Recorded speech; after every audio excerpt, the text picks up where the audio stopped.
Ji welcome back to the show.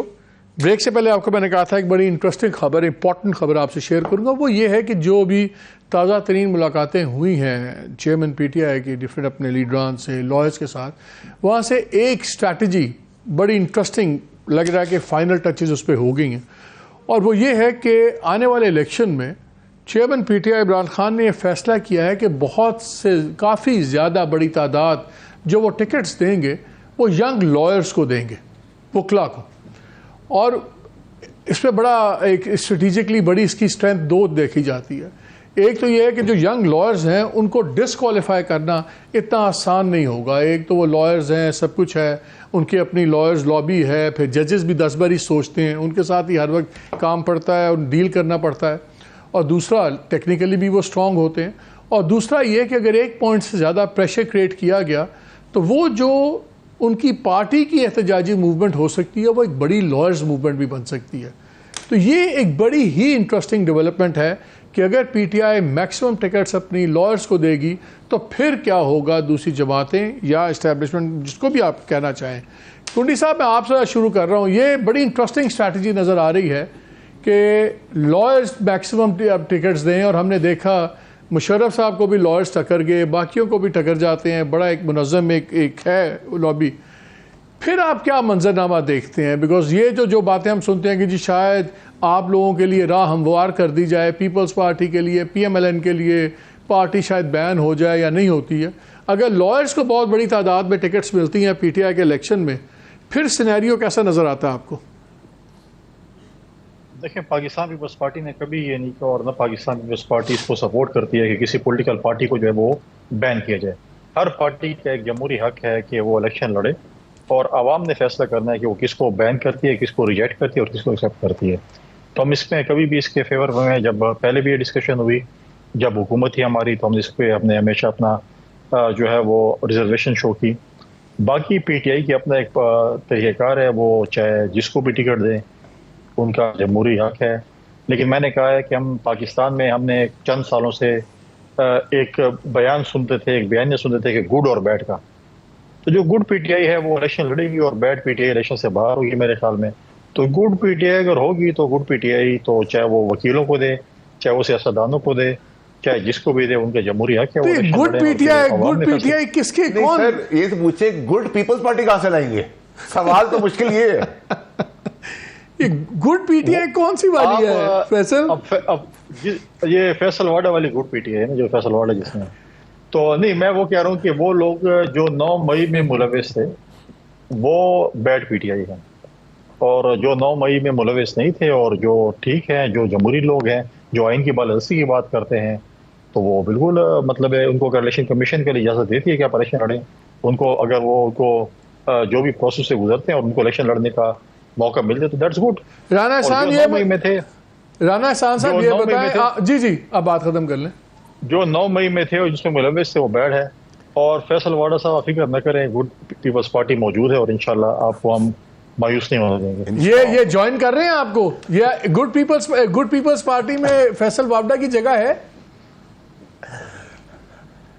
ये TV programme की बातें नहीं है, ये फिर ऑफ कैमरा बात करेंगे। राना एहसान साहब ये बताएं, तासुर ये है कि पीएमएलएन कन्विंस्ड है कि इनको खुली फील्ड मिल गई है, और जिस तरह हालात जा रहे हैं शायद पीटीआई चेयरमैन डिस्क्वालीफाई भी हो जाएं। पार्टी का बयान तो बड़ा मुश्किल लग रहा है, मगर एक बड़ी गेम और चलेगी। अगर ये लॉयर मूवमेंट, अगर वो लॉयर्स आ जाते हैं और वो डिस्क्वालिफिकेशन की सीन और बदल जाएगा, मूवमेंट भी बन सकती है। क्या आप लोगों के लिए कुछ सरप्राइज डेवलप हो सकता है इसमें पॉलिटिकली? नहीं, देखिए, मैं समझता हूँ ये कोई ख़ास स्ट्रैटेजी नहीं है। पहली बात तो ये कि पीटीआई जिसको मर्ज़ी टिकट दे, ये उनका हक है, वो लॉयर्स हों लॉयर्स ना हो। लेकिन लॉयर्स देने से क्या कोई लॉयर मूवमेंट बन सकती है? तो देखें, हर हमारी जो तंजीमें होती हैं हलकों की, उसके अंदर एक लॉयर विंग भी होती है। तो हर पीपी के अंदर 5-10 लॉयर्स की भी जो है वो तंजीम होती है। तो वो तो ऑलरेडी एग्जिस्टिंग है। अगर लॉयर मूवमेंट होनी होती तो वो मैं आई एम श्योर पीटीआई अभी से कर लेती। तो 300 या 500 लॉयर्स ऑल अक्रॉस पाकिस्तान में जिनको वो टिकट्स अलॉट कर लें, तो उससे कोई लॉयर मूवमेंट चल जाएगी? मैं नहीं समझता। और क्या सारी ही लॉयर्स को वो करेंगे। बाकी देखें, इसमें कोई शक नहीं है कि कोई किसी के साथ जो है वो फोर्सफुल हैंड भी नहीं इस्तेमाल होना चाहिए। अगर पीटीआई 9 मई में मुलव्वस है, जो कि नज़र आ रहा है, तो फिर उसके मुताबिक जो है वो कानूनी मामला चलने चाहिए और कोई ज़्यादती नहीं होनी चाहिए। दूसरा ये कि वो लॉयर्स को दें ना दें, ये उनका टोटल उनका प्रेरोगेटिव है। फैसल, क्या आपको ये मास्टर स्ट्रोक नजर नहीं आती अगर ये होता है?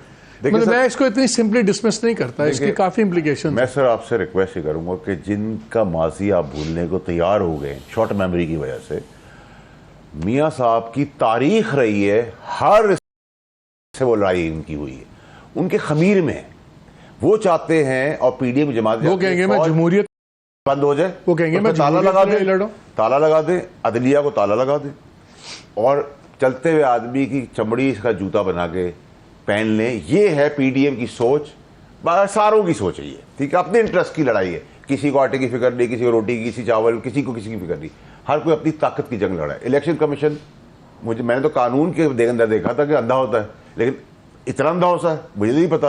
इलेक्शन में स्वीट नोट लिखा है कि फेडरल गवर्नमेंट के अंदर इन चीज़ों को देख ले, इंक्लाइन है पॉलिटिकल पार्टी के लोग, न्यूट्रलिटी किधर है, कोई क्वेश्चन करने को तैयार नहीं है। लास्ट एंड मोस्ट इंपॉर्टेंट चीज, इस आदमी से जो धोखा दे के मुल्क से गया, जो मफरूर और इस्तारी हो, वो आने से पहले अपना वैनम बुक्स दिखा रहा हो और माजी आप याद कर लें इन सबका। इनके दूसरी तरफ ईंट सेंट बजाने वाले को भी ना भूलें, ठीक है सर। तो इस मौलाना साहब को भी ना भूलें, मालिक साहब एक बात साहब, खान साहब को भी ना भूलें। तो अगर इन सबका माजी याद कर लें और आज की तारीख में जो इन्होंने स्टेटमेंट दी है सिर्फ उसी को याद कर लें, तो कैसे ट्रस्ट करेगी इन चोर बेईमान 18 लीडरों के ऊपर? नंबर 1। नंबर 2 है कि मान लें सर कि जो ये पीडीएम बयानियां बना रही है कि जी हमें सुप्रीम कोर्ट रिलीफ देगी, मान लें, होता भी रहा पहले जमाने के अंदर, मैं नहीं मानता, तो कितनी देर चल जाएगी? 11 महीने, 13 महीने, वो गुड गेट सितारी हो 13 महीने, ठीक है। शहबाज शरीफ साहब आ गए तो 16 महीने, 14 महीने चल जाएगी, ठीक है।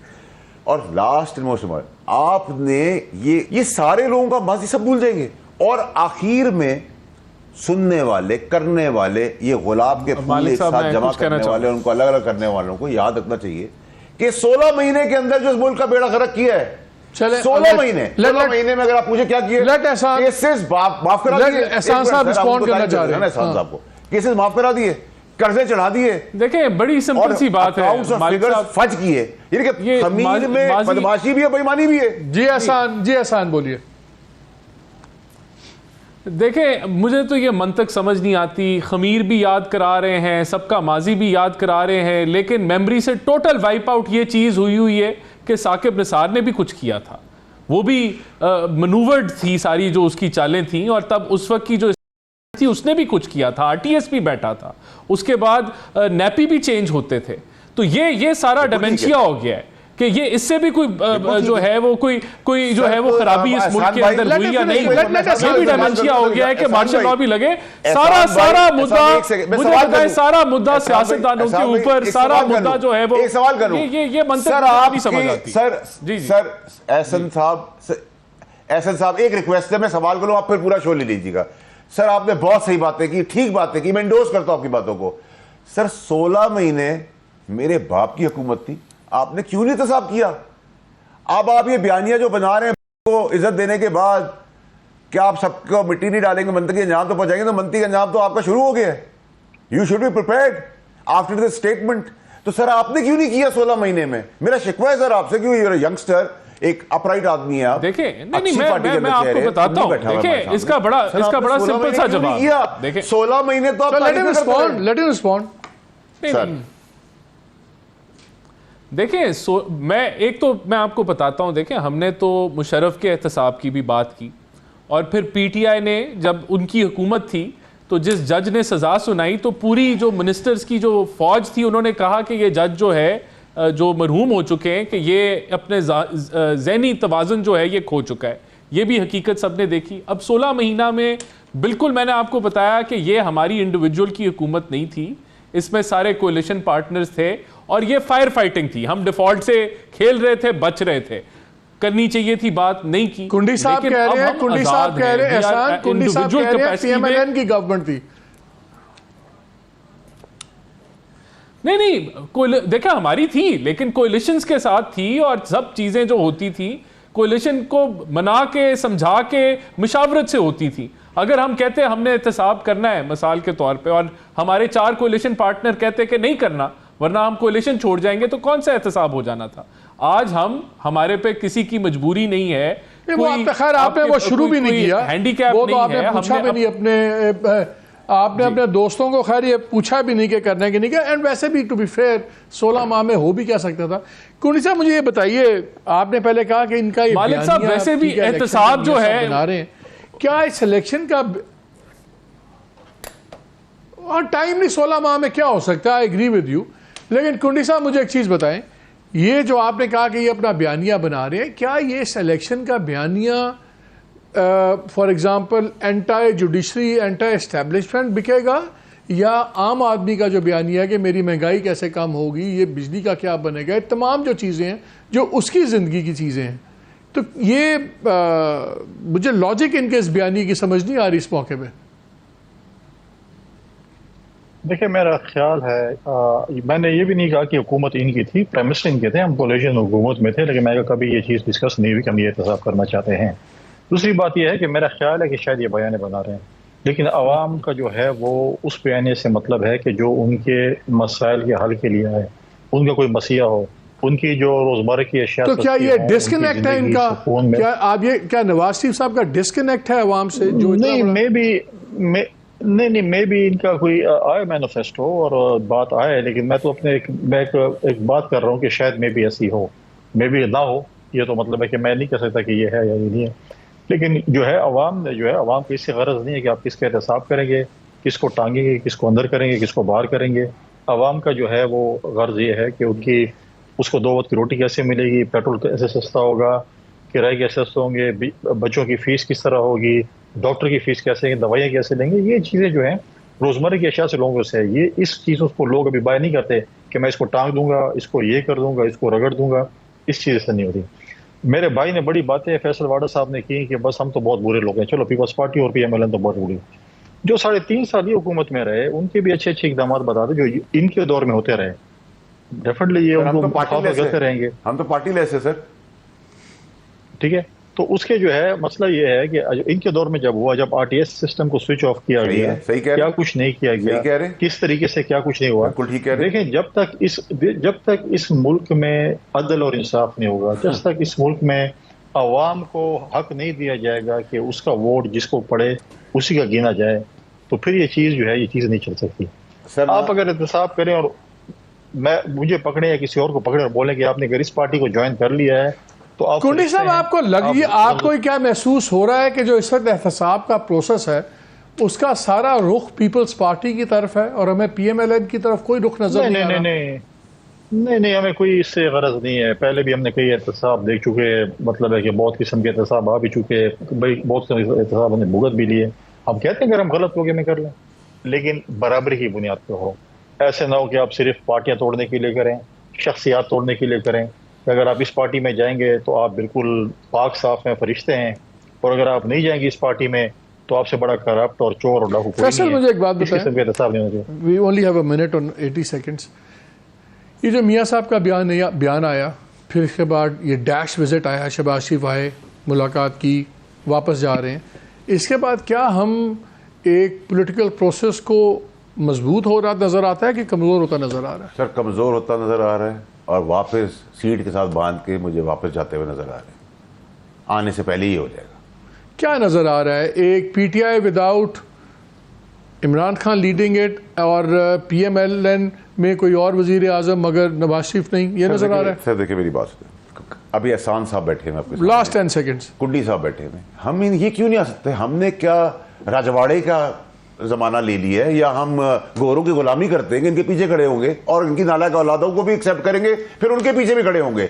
और याद रखिए सर 2016 में नून लीग ने फायद ईसा साहब को भी हिट किया हुआ है, याद रखिए। और पीपल्स पार्टी को भी ना भूले, PTI को भी ना भूले, मौलाना को भी ना भूले, माजी ना भूले, माजी नहीं। Okay sir, we have run out of time. नाज़रीन मैं बाकी बात नहीं करूंगा, मैं प्रोग्राम सिर्फ ख़त्म करूंगा, आपको ये याद कराऊंगा, ये जो मैंने शुरू में बात आपको लंबी कहानी सुनाई थी सलीम बजारी साहब की, अगले 1-2-3 दिनों में मैं आपसे इनकी वो बाकी डिटेल्स भी शेयर करूंगा कि कौन से ख़ानदान के लोग हैं, कहाँ पे हैं, क्या सीन है, ताकि आपको उस सिस्टम का नज़र आ जाए। और जो हमने ख़बर दी थी कि एक PPP के ऊपर सर्टन लेवल पे प्रेशर आएगा और उसकी वजूहात हैं, वो अभी तक सिलसिला चल रहा है। लेकिन ये जो दरमियान में डेवलपमेंट हुई है नवाज शरीफ साहब की, ये बयान इतना सिंपल नहीं है। शहबाज शरीफ साहब का आना और वापस जाना बिल्कुल एक एक्स्ट्रा ऑर्डिनरी डेवलपमेंट है। किससे मुलाकात हुई, क्या पैगाम हुआ, इंशाल्लाह ये भी कुछ दिनों में पता लग ही जाएगा, वो भी आपसे शेयर कर लेंगे। इजाज़त दीजिए, अल्लाह हाफ़िज़।